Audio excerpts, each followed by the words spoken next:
যিনাকে বলা হয় আফদালুন নাস বাদাল আম্বিয়া হুয়া আবু বকর সিদ্দিক রাদিয়াল্লাহু তাআলা আনহু। 1 লক্ষ মতান্তরে 2,24,000 নবী রাসূলের পরে পৃথিবীর মধ্যে নাম্বার 1 পারসন হচ্ছেন আবু বকর সিদ্দিক রাদিয়াল্লাহু তাআলা আনহু। বলুন না সুবহানাল্লাহ। 6 মাস আগে আবু বকর সিদ্দিককে বললেন, আবু বকর আমি যখন মক্কা থেকে মদিনায় হিজরত করব রে আবু বকর, আল্লাহ আমাকে ওহী করেছেন তুমি আবু বকর আমার হিজরতের সাথী হবে। কথাটা বলেছিলেন ওনার বাড়িতে গিয়ে।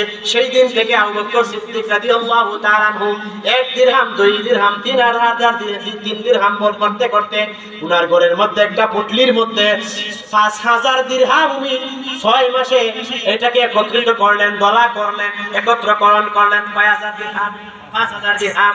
আল্লাহর রাসূল সাল্লাল্লাহু আলাইহি ওয়াসাল্লাম যেদিন উনাকে হিজরতের জন্য আল্লাহ বললেন, আল্লাহর রাসূল যখন আবু বকর সিদ্দিকের দরজার মধ্যে করাঘাত করলেন, নক করলেন, আবু বকর বলতেছেন লাব্বাইক ওয়া সাদাইক ইয়া রাসূলুল্লাহ সাল্লাল্লাহু আলাইহি ওয়াসাল্লাম। ওগো রাসূল গভীর রজনীতে আপনি কেন আমাকে ডাকতেছেন আমি বুঝতেছি, নিশ্চয়ই আল্লাহ পাক রব্বুল আলামিনের ওহী হয়েছে আপনি হিজরত করবেন আমাকে নিয়ে। বলুন না সুবহানাল্লাহ। আমি আমার টপিকের দিকে যাচ্ছি। সাহাবায়ে কেরাম মহিলা এবং পুরুষরা কিভাবে ইসলামের জন্য জীবনকে উৎসর্গ করেছেন।